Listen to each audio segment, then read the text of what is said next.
Hello guys, आप सभी का स्वागत है हमारे यूट्यूब चैनल राहुल शर्मा 17 006 के अंदर 17 के अंदर।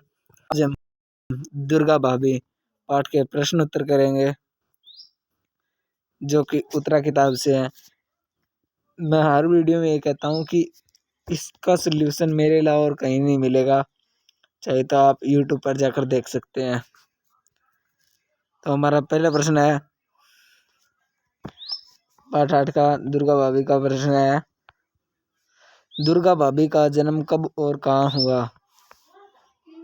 ये पूछ रहा है। ये थोड़ा सा टाइपिंग में थोड़ा सा हो जाता है कि ये कह रहा है कि दुर्गा भाभी का जन्म कहाँ हुआ और कब हुआ और कहाँ हुआ।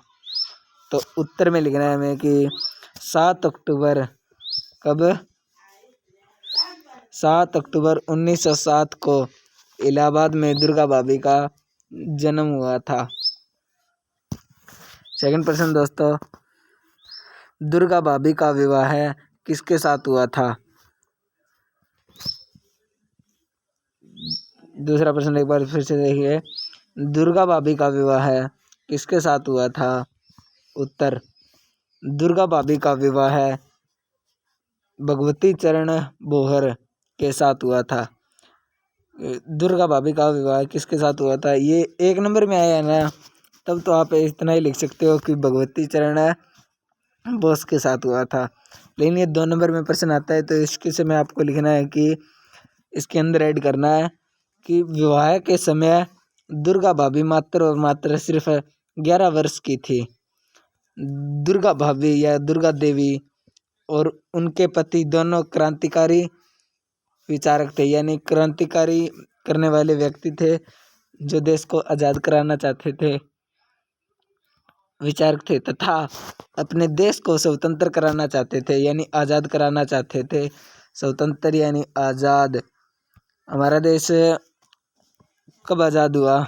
कमेंट सेक्शन में उत्तर दीजिए। प्रश्न नंबर 3,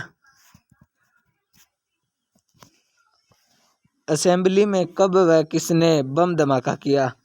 आपने कई बार सुना भी होगा, हिस्ट्री में भी कई बार आपने देखा होगा, मतलब किसी अध्यापक ने आपको बताया होगा भी असेंबली ग्राउंड में भगत सिंह ने व बटुकेश्वर दत्त ने बम धमाका किया था। तो हम इसका उत्तर लिखेंगे कि असेंबली में, ये असेंबली का जिक्र कर रहा है यहाँ, तो असेंबली में सॉरी थोड़ा मिस्टेक हो गया। हम लिखेंगे कि असेंबली में 8 अप्रैल 1929 को भगत सिंह व बटुकेश्वर दत्त ने बम धमाका किया। कब किया? 8 अप्रैल 1929 को।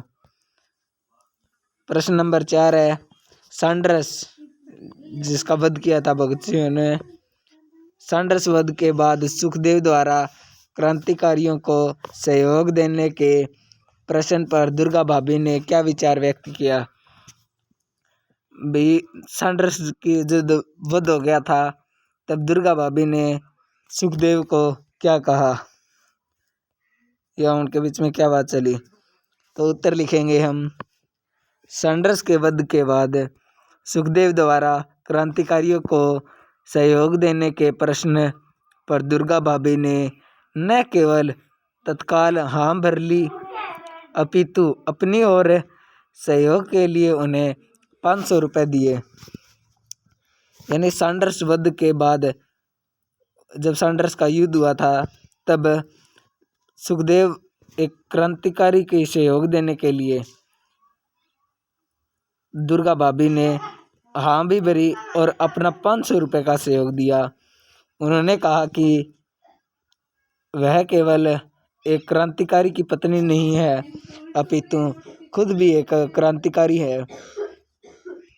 प्रश्न नंबर 5 व लास्ट प्रश्न है, भगत सिंह व राजगुरु को लाहौर से बाहर निकालने में दुर्गा भाभी ने किस प्रकार मदद की? वही युद्ध हो गया था, सैंडर्स का वध कर दिया था भगत सिंह, तो सुखदेव ने सैंडर्स को मार दिया। तो वहाँ की पुलिस थी वो भगत सिंह, राजगुरु, सुखदेव इनको ढूंढ रही थी। तो लाहौर से बाहर निकालने के लिए उसमें दुर्गा भाभी ने उनकी क्या मदद की। उत्तर, सैंडर्स वध के बाद अंग्रेज पुलिस भगत सिंह व राजगुरु को पकड़ने में लगी थी। भगत सिंह व राजगुरु को लाहौर से बाहर निकालने के लिए भगत सिंह, राजगुरु, सुखदेव तीनों दुर्गा भाभी के पास पहुंचे। ये कह रहा है कि सैंडर्स के वध के बाद अंग्रेज पुलिस भगत सिंह व राजगुरु को पकड़ने में लगी थी। तभी भगत सिंह व राजगुरु को लाहौर से बाहर निकालने के लिए भगत सिंह, राजगुरु व सुखदेव तीनों दुर्गा भाभी के घर पहुंचे। भगत सिंह ने क्लीन शेव करके अंग्रेजी फेल्ट टोपी लगा ली, यानी वो अंग्रेज का रूप धारण कर लिया उन्होंने। तथा सच्ची यानी दुर्गा भाभी का जो बेटा है उसका नाम है सच्ची, सच्ची को गोद में लेकर स्टेशन पर चल पड़े।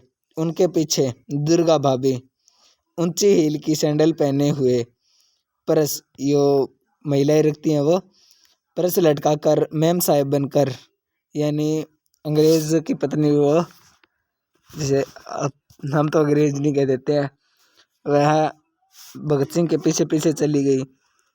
तथा राजगुरु उनका नौकर बनकर जो उनका लगेज था वो स्टेशन पर पहुंचे। तो लिखेंगे कि उनके पीछे राजगुरु नौकर बनकर चले।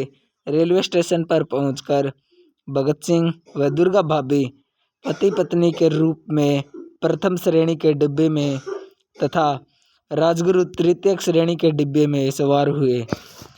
यानी प्रथम श्रेणी के डिब्बे में, पहले अंग्रेजी तानाशाही में अंग्रेजों को प्रथम श्रेणी के डिब्बे में रखा जाता था, और जो भारतीय यानी कमजोर ऐसे बंदे थे, या हम कह सकते हैं गरीब लोग जिनके पास इतने पैसे भी नहीं होते थे, उनको तृतीय डिब्बे में रखा जाता था। लखनऊ पहुंचने पर राजगुरु अलग होकर आगरा चले गए।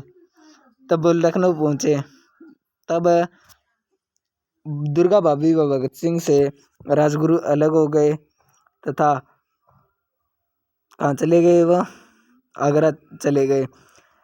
लखनऊ स्टेशन पर भगवती चरण बोहर और सुशीला दीदी उन्हें लिवाने आए, मतलब लेने आए। यहाँ लिवाने का अर्थ होता है लेने।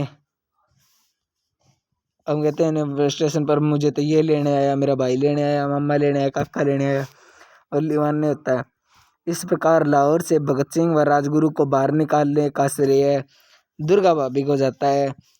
तो दुर्गा भाभी एक क्रांतिकारी महिला थी। एक बार बिना ऊपर देखे हुए कमेंट सेक्शन में सीधा बताइए कि ये पाठ हमारा 8 में है और इस पाठ का नाम क्या है। जिस बंदे ने ढंग से देखा है शुरू से तो उसको पक्का उसके पाठ का नाम पता होगा। जय हिंद, जय भारत। चैनल को सब्सक्राइब कीजिए, और जो कुछ भी समझ में ना आए तो ये कमेंट कर देगा करो, वरना मेरे को पता ही नहीं चलेगा। वीडियो को लाइक ज़रूर कर देना, ताकि आपका एक एक लाइक हमारे लिए बहुत कीमती है। जय हिंद, जय भारत।